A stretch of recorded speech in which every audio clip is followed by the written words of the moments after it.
we're going to have. Now, make sure you understand you're presenting to these three options. Whenever we build whatever it is for this sponsorship pipeline for you, we're presenting to these three options. Option number one, for people who want to become a customer.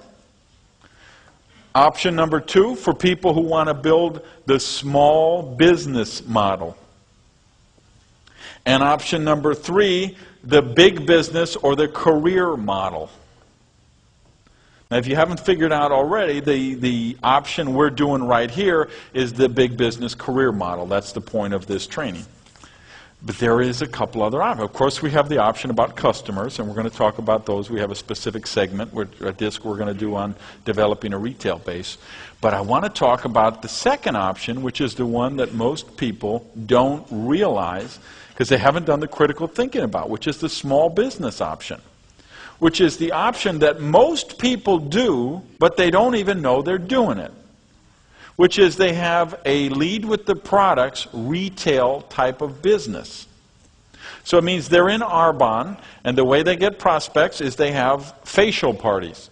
And they invite 6 or 8 women over to the house. They do half their face with a facial. They get a mirror. They say, here's the half we did. Here's that ugly, nasty half we didn't do. If you don't want to keep looking ugly and nasty, you better buy these products tonight. And they have a very good product, and you know what? People buy the products tonight. However, I remember speaking at their convention. I just did an Arbonne thing a couple of weeks ago. And I told them, how many of you think you're going to sponsor me? You know, how many people in the room would like to sponsor me? I always ask that question. Well, of course, thousands of hands went up. They all would like to sponsor me. But I'm not going to do facial parties in my house. So they're never going to sponsor me if they do the business that way. The same thing if you are a OxyFresh distributor and you're a dentist and you sell your product by selling toothpaste and mouthwash to the people who come in. And if I go to you and you're my dentist and you sell me the mouthwash and the toothpaste and the dental care products, I will probably buy them. Because if my dentist tells me something for my teeth, I usually buy it because he knows more about my teeth than I do. But I probably wouldn't join the business because I'd say, well, I'd have to be a dentist. And then I could tell all my customers to, all my patients to take these products.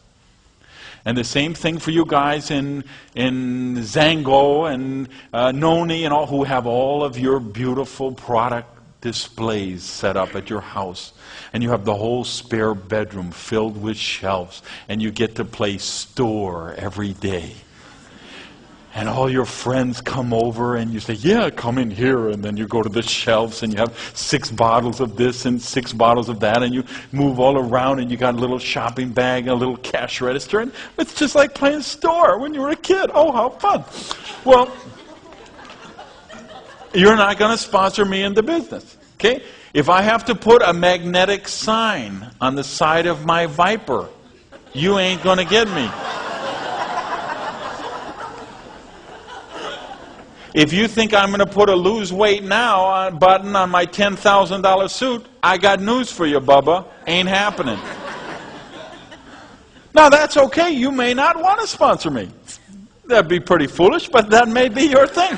Okay? But what I want you to understand is that's one way of doing the business, which is the way most people do the business, which is we lead with the products.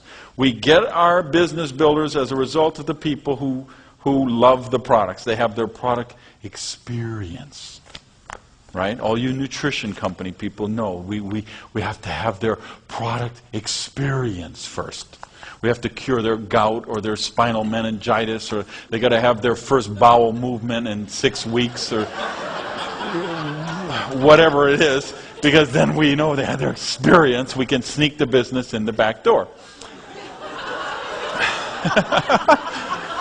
Yeah, you know when you're busted.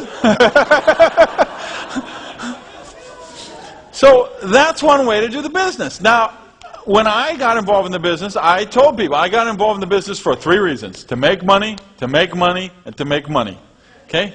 I didn't want to heal people. I didn't get into help people. I didn't get into save the world and the rainforest and the whales and the tofu burgers. Okay? I got in plain and simple because I wanted to make money. I was broke. I was sick and tired of being broke. So I got in the business looking for a way to build some income. Okay? And I wanted to attract other people who wanted to build an income, because I wasn't looking for an extra $500 a month. If I wanted $500 a month, I would get a paper route, because I could do that early in the morning. There's no need to go to all those opportunity meetings and miss all the TV shows, right? So I was looking for residual income, big income, 5-6 figures a month.